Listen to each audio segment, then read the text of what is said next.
Hello everybody, we're doing 16.6 today. It's the last section out of chapter 16. Then we've got like 3 sections in chapter 17 and we'll have a test. So we're doing more equations with radicals. And if you remember from 16.5, the first thing we're going to do is we're going to square both sides. When we square everything under the radical goes away and we're left with the radicand. So p plus 1 equals 3 squared is 9. Then to solve for p, we're going to subtract our 1. That leaves us with p equals 8. Now, have you asked yourself, is this a true solution? No, probably not. One of the things that we're going to do in this section is we're going to learn how to check to see if our solutions are true solutions, because every solution we get is not going to be a true solution to that equation. So how do we do that? And you have to do this for every single one of these problems. Notice I didn't circle that. So once I decide that p equals 8, I have to go back and I have to substitute it in here to see if it's true. So I put 8 in for p.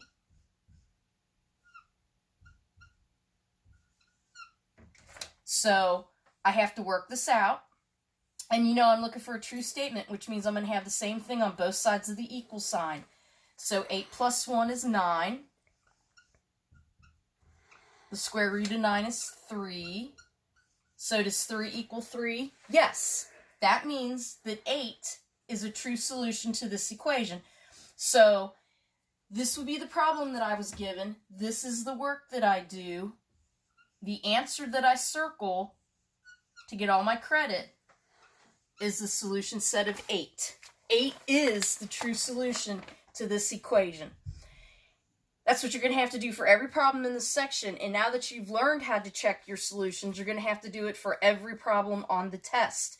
Because some of these equations you're going to work out and you're going to get 2 solutions. One solution is going to be what they call extraneous, which means it's a false solution. And when we get to one of those, I'll show you. Okay, so this is the very first example for this section. Let's look at another one. So this example is exactly the same as the examples that we did in 16.5. Let's look at another one.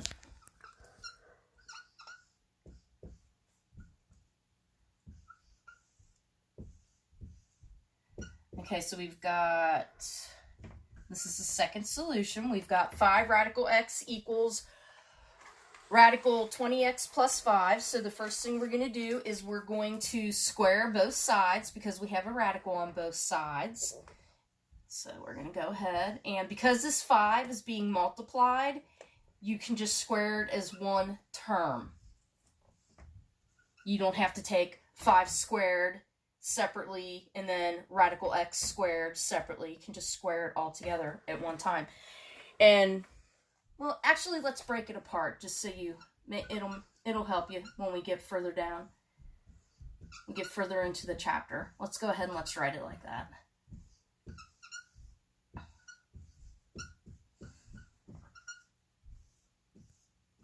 I think this will help you later on keep things straight. So when we square 5, 5 squared is 25. The radical of x squared is going to give me x. So on that side, I'm going to end up with 25x equals, then everything under here is under my radical. So I'm going to end up with the radicand.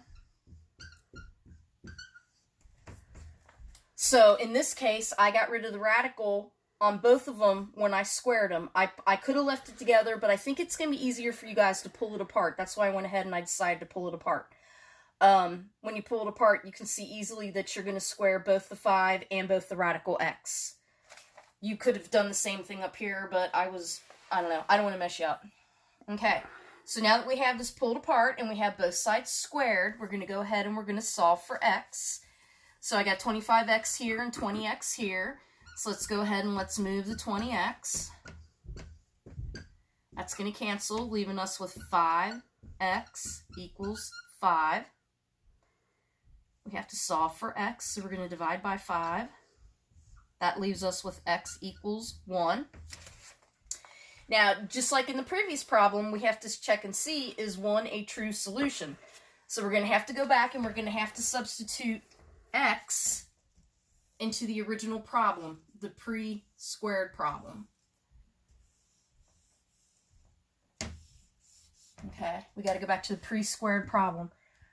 So I'm going to go 5, radical, not radical x, but radical 1, equals radical 20, not 20x, but 20 times 1, plus 5. So let's see. 5 times radical 1, so the square root of 1 is 1, equals, over here, we've got radical 20 times 1 is 20, plus 5. So that's over here, I'm going to have 5 equals radical 20 plus 5 is 25. So the square root of 25 is 5.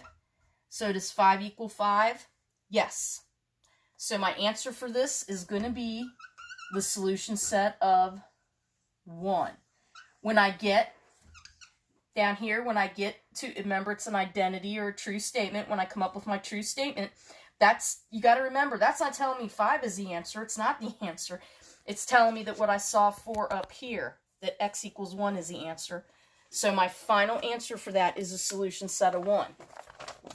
Now, the first 2 examples, when we checked them, we got positive. We found out that both of our solutions were true. And I get some people that on the test, they'll say, well, most of these are going to be true, so I'm not going to check them. And that's not true. That's faulty logic, and you're going to end up getting probably about a 50 on the test if that's your method of attack. So you don't want to do that. So, I gave you the notes, and you can go back and you can make little notes on here. This is a problem you'd be given. This is the work that you would do. This is what you solved for. This is what you checked. You saw that it was true. Therefore, that's my final answer. So, make notes on the notes that I gave you. What I gave you isn't a complete set of notes for you. It's just the notes that I lecture off of. But unless you've been lecturing on this for 18 years, you probably have some stuff you need to add to this. So, let me go ahead and erase this. And we're going to flip over to the next page. Okay, so at the top of the next page, we have radical x equals -3. Okay, so you look at that, and the first thing you do is what? Well, it's got a radical, so you're going to square both sides.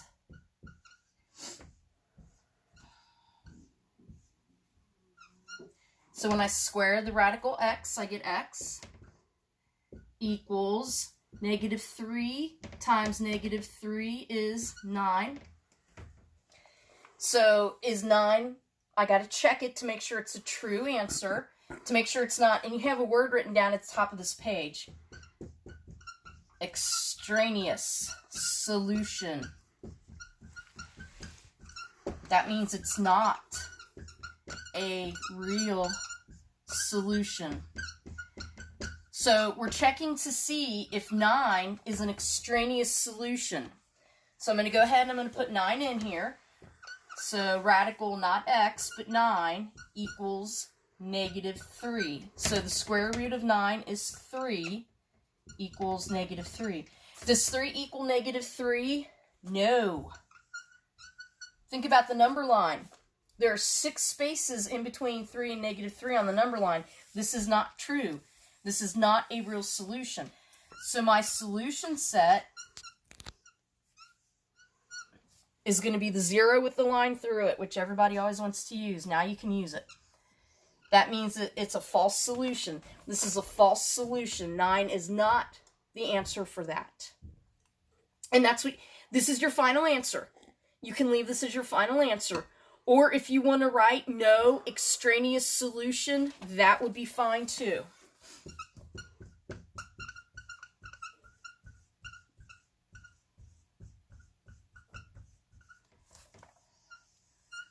I will take either of these.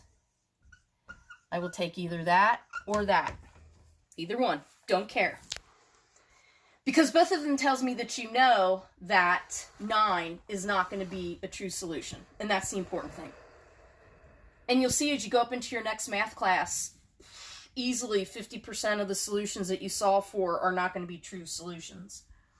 So let's look at another one.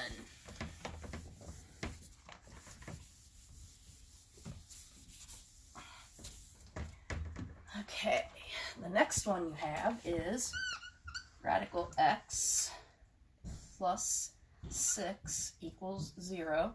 And this problem looks really pulled out to you, really long. This is only the x under the radical. That's why this is all pushed over. The plus and the 6 are on the outside of the radical. You can see that. Equals 0.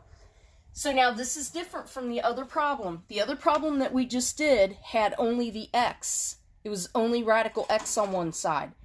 So instead of just being radical x, it's radical x plus 6. So that's the difference. So when you have the radical and something else, it's going to be the something else that has to be moved before you square anything. So I don't take the square of anything. First, I'm going to move to get my constant on the other side. That's going to leave me with radical x equals negative 6. So when I have something over there with my radical, I need to move it first before I do my squaring.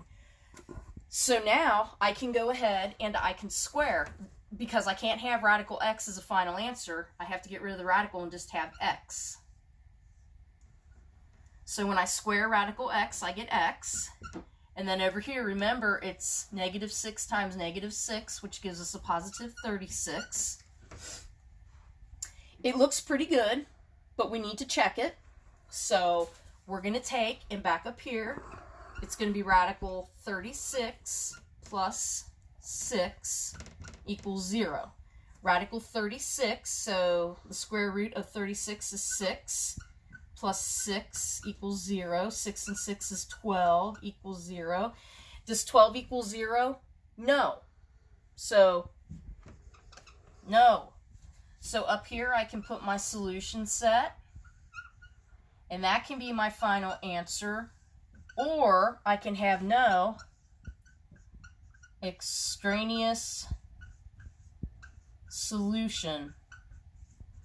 I can have either one of those two. I don't care which one you have, but you got to have one of them. Don't come down, get here, circle it, and move on. Because you've only done half the work and it's not correct. So if you go nice and slow, I hope that you're feeling like, oh, all right, we kind of do the same thing on all these, which you do. Which you do. Okay, let's look at another one. Now this next one's a little bit different.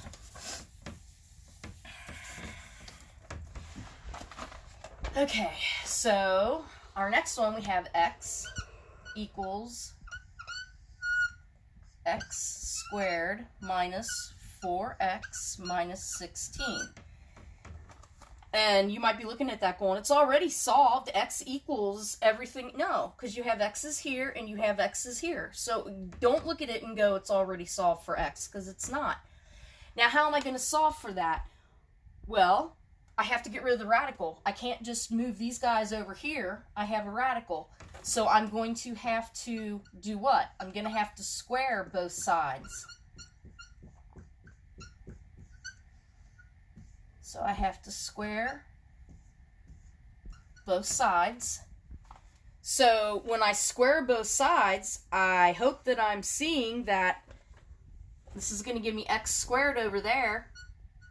I'm kind of feeling that whole thing like I may have to factor it. And over here, I'm going to have x squared minus 4x minus 16. Yep, I definitely have some x squareds. So what are we going to do next? Well, let's go ahead and we got to move everybody to one side. Oh, wait a minute. Look at my x squares. That's going to give me 0. They go away. Oh, good. I may not have to factor because those x squares just went away. But wait a minute. I am going to have to factor, but it's going to be that simple factoring. I have a 0 over here, but look what I have over here. Do I have anything that I have to factor over there? Maybe. If I look at that and I go, well, I can factor out a 4, I could, but I can also simply solve for my x, can't I? if I move 16 over here, then I can divide by that. So if you're sitting there in a quandary going, do I factor out or do I solve for x? Go ahead and solve for x. Can you solve for x if you factor? Yes, but a lot of you guys are weak on factoring. So I'm not judging you. I'm just making an observation. So let's go ahead and just stick with the algebraic factoring. So we're going to move 16 to both sides. It's going to give me 16 equals negative 4x. Divide by negative 4. That gives me x equals negative 4. Okay. So I've done a lot of work, but I still have to go back and see, is it true? So I'm going to have to draw a line here. I'm running out of room. I'm going to have to go back and put negative 4 in. So negative 4 equals, I got my radical, negative 4 squared minus 4 times negative 4 minus 16. Okay. So negative 4 equals radical. Negative 4 times negative 4 is 16. Negative 4 times negative 4 is 16 minus 16. 16 plus 16 is 32. 32 minus 16, so that's going to leave me with radical 16 equals negative 4. The square root of 16 is a positive 4. So that's going to leave me with negative 4 equals 4. Is that true or is that false? That's false. It's an extraneous solution. So I'm going to quit writing both. I typically just write this. You can do whichever you want. So this is not true. But you have to do both. Even after it seems like you've done so much work, you're still just a little bit over halfway through. You're going to have to go ahead and you're going to have to check it. And it comes out to be an extraneous solution. Seems like a lot of work to find out something's not a true solution, but that's what you have to do. But the nice thing is your x squares went away and you didn't have to do like proper factoring, which I know a lot of you guys hate. Okay, let's look at another one. And all of these are equations, so all these things that you've been doing are solving equations, which is where your next math class is going to pick up. Chapter 17 is still solving equations, but it's using the quadratic formula, which, don't be scared, you guys will be fine. So let's look at the next one. We've got 2x minus 3, everything under the radical, equals x minus 3, no radical. So you look at this, and what am I going to do first? Well, I got to get rid of my radical, right? So I'm going to go ahead and I'm going to square both sides. Which over here, it's going to give me 2x minus 3, fabulous, equals, I have to remember over here there was no radical. So what I have to do over here is I end up having to FOIL. So I'm doing x minus 3 times x minus 3, which x times x gives me x squared. X times negative 3 gives me negative 3x. Negative 3x is going to give me negative 6x plus 9. So, and if you can't do it in your head, you can go ahead and do it on a piece of paper off to the side or what have you. I'm just trying to save space because I'm obviously very limited on space. So we want to work this out. We want to get all of our everything to one side, get our x's and non-x's divided up. So 2x, I can move to that side. I'm going to subtract it. That's going to leave me with negative 3 equals x squared minus 8x plus 9. I got my negative 3, so I'm going to have to add my 3 to both sides. It's going to give me 0 equals x squared minus 8x plus 12. Damn, I'm left with something squared. You know what that means. Since I have something squared, I have to factor. That sucks. You can do this. Okay, so we set up our two binomials. And in the A position, we're going to have x. Now, are we going to have pluses or minuses? Since this is a minus and this is a plus, both of our binomials are going to be negative. So what are our factors that when we add them together are going to give us 8? Factors of 12, we have 3 and 4. Well, 3 and 4 gives us 7 if we add them. 6 and 2. 6 and 2 is 8. That'll work. So is it going to matter which goes in what spot? No. So I'm just going to write them down. 6 and 2. I can double check. X times x is x squared. That's going to give me negative 6x, negative 2x. I add it together, gives me negative 8x. I multiply, gives me positive 12. All right. I double checked real quick and I'm good. I still have minus 0. Or equals 0. Now, I have to set these up and I have to solve for my x's. So I'm going to have x minus 6 equals 0. And I'm going to have x minus 2 equals 0. Remember that 0 property? That's what we're doing. So we have to solve this. We have to solve for this x. So when we move, we end up with x equals positive 6. Or another way in class I was talking about, what can you put in here to make this parenthesis equal 0? Over here, we have to add 2 to both sides. So that's going to give me x equals 2. Okay. So is 6 and 2 my answers? I don't know. Guess what? I got to go back and I got to check them. So let me come over here. I'm going to have to erase because I'm not going to have enough room. So the first one, I have radical 2, and I'm putting 6 in first, minus 3 equals 6 minus 3. So that's going to give me radical 12 minus 3 equals 3. 12 minus 3 is 9 equals 3. The square root of 9 is 3. So does 3 equal 3? Yes. So that tells me 6 is a true answer. Now I have to go back. I might not have to erase. Now I have to go back and I have to check for 2. So I've got radical 2. Instead of that x, I'm going to put 2 in. Minus 3 equals 2 minus 3. So 2 times 2 is 4. And over there, it's going to be negative 1. Now this right here should tell you something isn't going to work out because you've got a radical over here and you've got a negative number over here. So radical, that's going to give me 1, equals negative 1. Square root of 1 is 1, equals negative 1. No, 1 does not equal negative 1.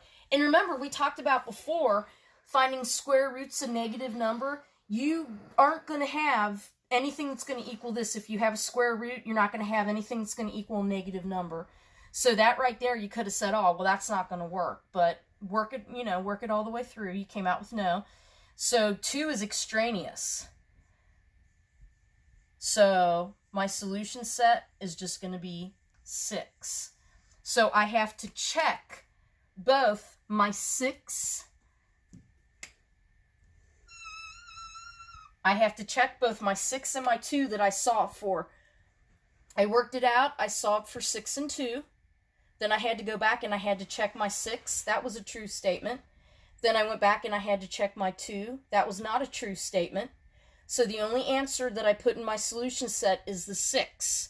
The 2 is just off to the side. Just, it's there. You can cross it out. That's fine. This is what you should have in the solution set and what you should have circled for your final answer. Just the 6. Okay. It takes up a lot of paper. It does. It takes up a lot of paper. So this is not the place where you want to try to start saving paper. It won't go well for you. Can you go ahead and can you mark this as extraneous? You can if you want to. If I asked you on the test, what's the solution and is anything extraneous, then you'd write 6 down for the solution and you'd write 2 down for extraneous.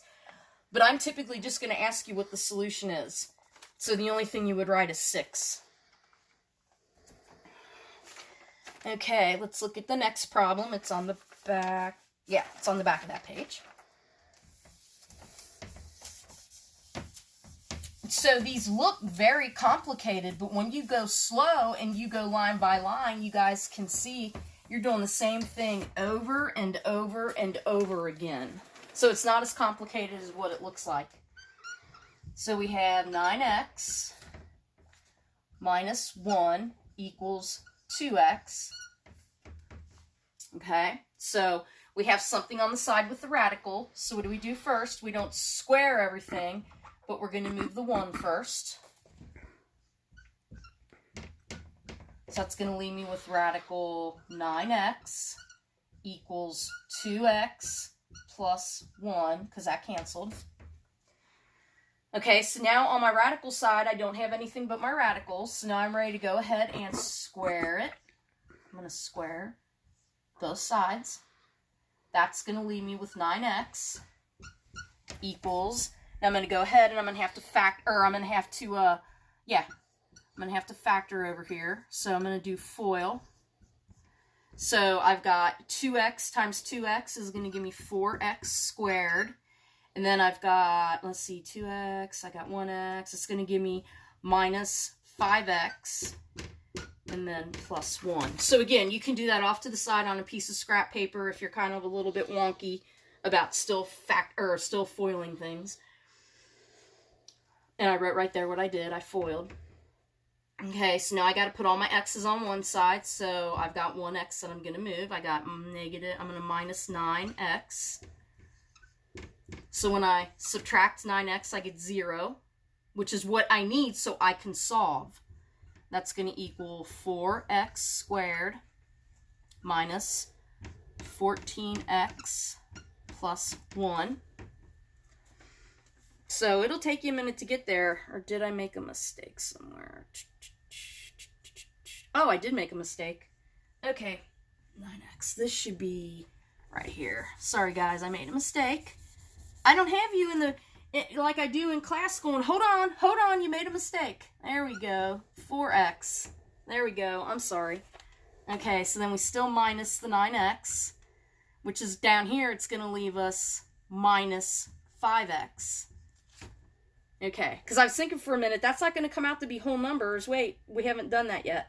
All right, so we went ahead and we foiled. I made a mistake. You guys caught it all. You're sitting there watching the video going, no, you made a mistake, but I couldn't hear you. I apologize.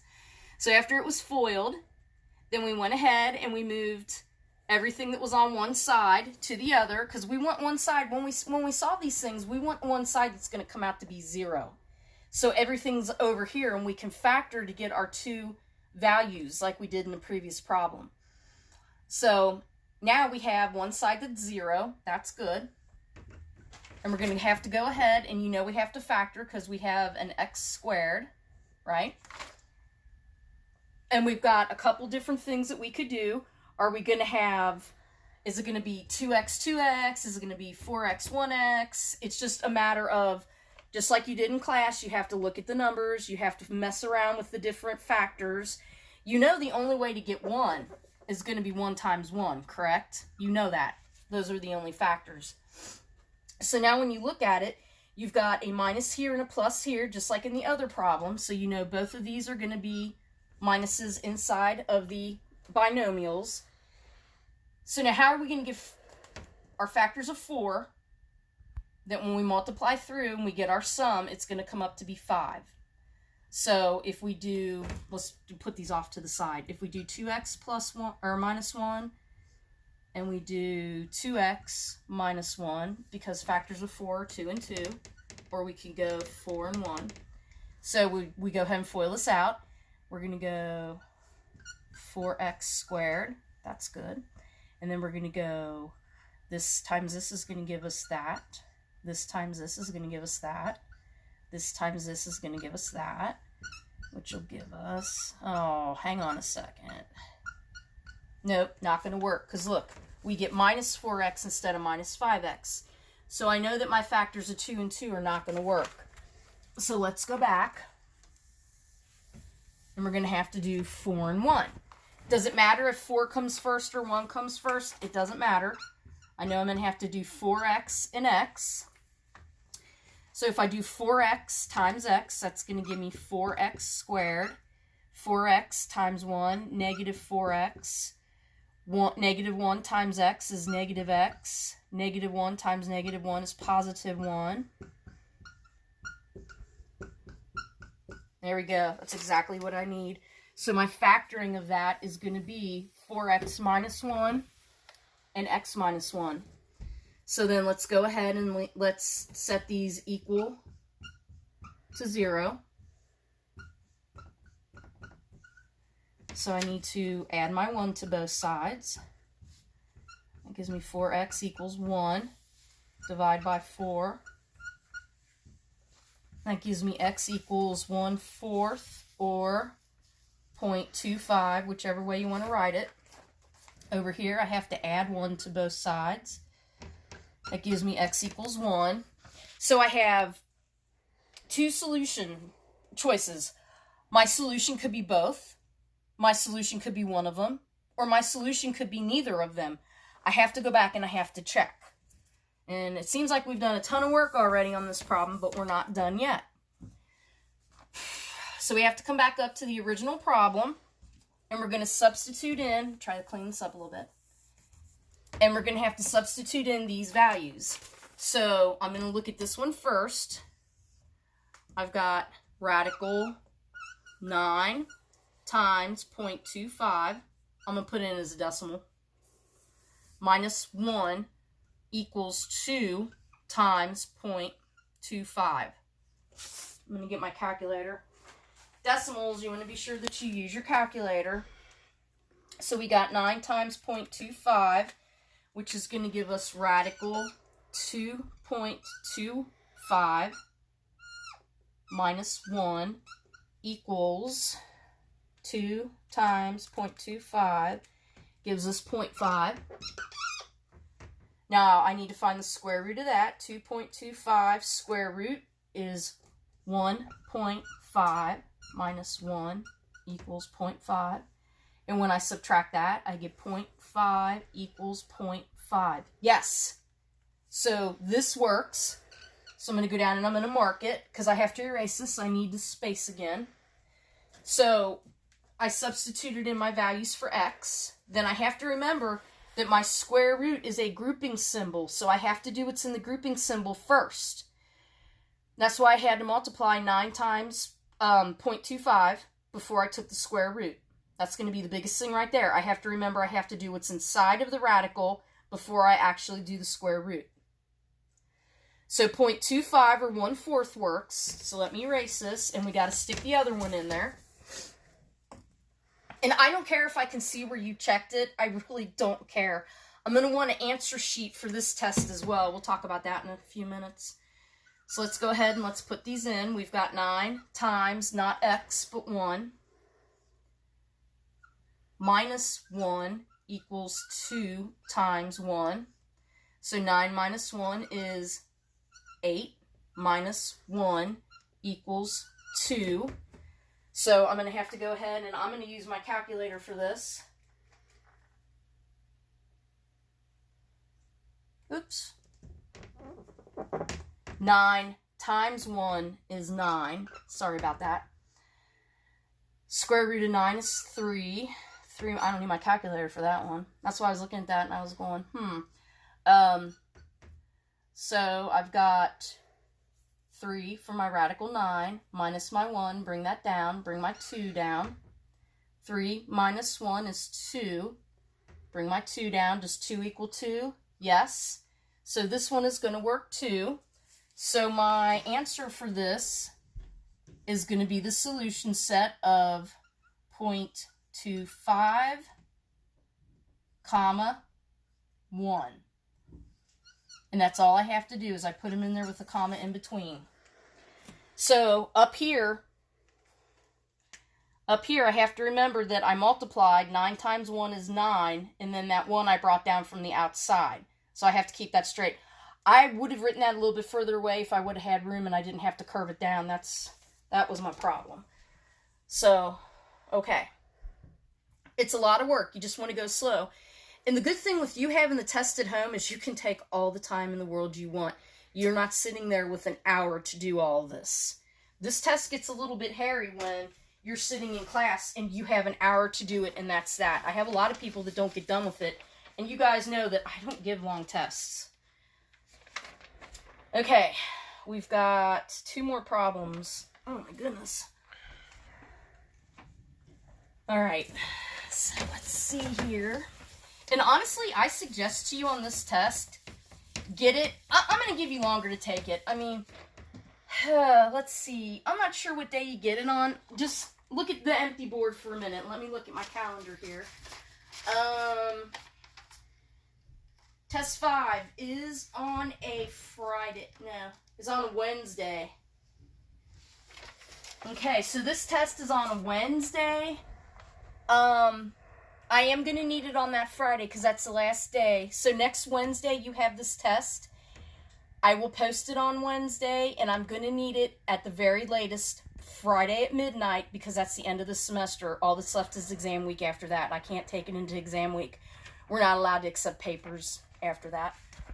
So, but that'll be more than 2 hours. So I suggest to you that you print this thing off, you start working on it, you put it aside, take a break, come back to it, instead of trying to crank it all out at one time. Okay, the next one we got is 2x minus 3 plus x equals 3. Okay, so on the side where your radical is, on the left-hand side, you've got your radical plus an x. So the first thing you want to do is you want to move your x to the other side before you start trying to square anything. So that's going to leave us with 2x minus 3 equals 3 minus x. Now you can go ahead and you can square both sides. So that's going to give me 2x minus 3 equals, now over here, I'm going to have to go ahead and I'm going to have to multiply it out. So I got 3 minus x times 3 minus x. That times that's going to give me 9. And I'm going to end up with minus 3x, which gives me minus 6x. And that's going to give me plus x squared. So just a quick FOIL is what I did, a quick FOIL. So that side gave me 9 minus 6x plus x squared. I got to erase this.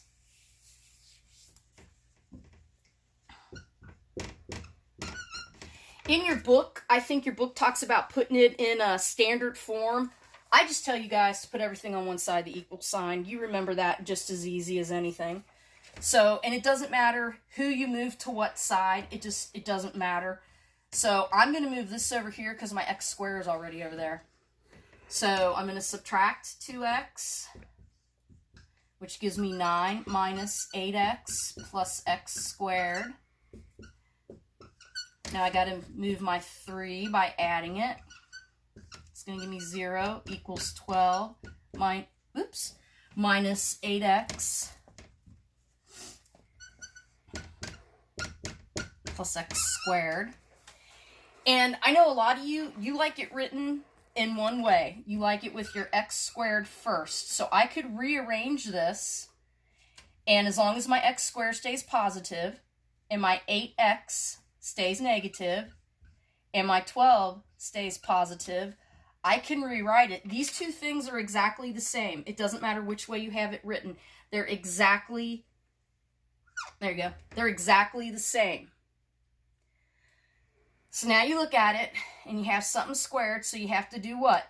And I hear everybody yelling, factor, factor. Okay, so I'm going to write down factor. Okay, so we've got our binomials. A has to be x, minus and plus, which means both of these in here are going to be minus.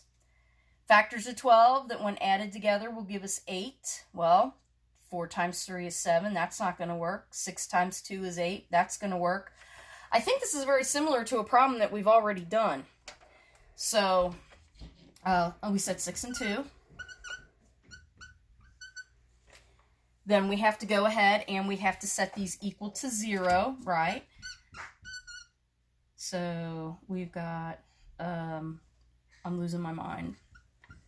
So the x equals positive 6. And this is going to be x equals positive 2.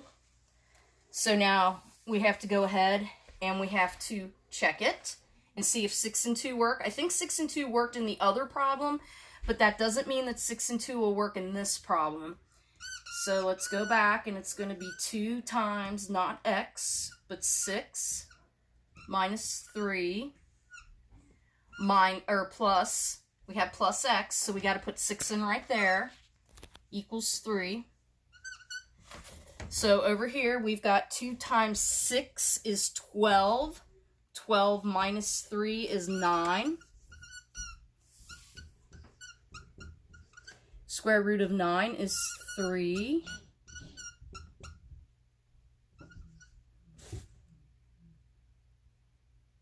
Oh, wait a minute. Yeah, okay. So 3 and 6 is 9. 9 does not equal 3, does it?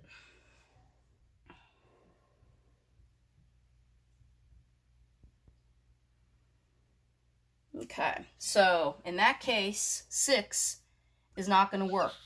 No. Let's go back and let's try when x is 2. It's hard to do this sideways on the board. I need a bigger board. Maybe my whole wall will be a board next time. Because those problems are really long in the next section. So we've got 2 times x, which is 2. Plus x, which is 2, equals 3. 2 times 2 is... Wait a minute, I forgot part of it. I'm sorry, I made a mistake. I forgot part of the problem. So we've got 2 times 2, and then I forgot my minus 3 that's also in there. I was thinking we looked a little bit light. Plus, that x is going to be 2, equals 3. So over here, we've got 2 times 2 is 4, minus 3, plus 2 equals 3. 4, that's going to give me radical 1, plus 2 equals 3. Square root of 1 is 1, plus 2 equals 3. 1 and 2 is 3. 3 and 3 equals 3. So yes, 2 works. 2 works. So for this problem, big long problem right here, 6 does not work, but 2 does. So my solution set is going to be 2. And I think that's different than the other problem we did. The other problem we did was very similar to this, and I think both solutions worked, but in this one only 2 worked. Okay, so that's that whole back page. It looks like 2 problems, but it's only, this is working it out, and then that's checking it. So if you're looking at that going, don't we have another problem? No, we don't. All right, so this is 16.6, more equations. You guys, if you're behind on this right now, you've put yourself in a really bad position. We're going to do 17.1, 17.2, 17.3, and then you have your test. So you've got to get caught up. I haven't told you which homework section I'm going to ask for, but I will tell you this. A lot of people did not turn in homework for the last test. That 0 in for 25 really hurt you. A lot of people turned it in late. I still took it. I can't take anything late this time. I've given you guys till the very last day of the semester. There is no time to turn in anything late because we go right into exam week, and I am not allowed by UC to take any kind of, and I'm not allowed to take anything from you except the exam during exam week. We're not allowed to have anything due. It's not like English class where they can have a paper due during exam week. We can't do that. We're the math department. So you have to have everything turned into me by next Friday at midnight. So do keep that in mind. There will be absolutely no late turn-ins. And you got to turn it in whatever format eventually worked for this past test. Some of you turned things into me that were in formats I've never seen and I could not open.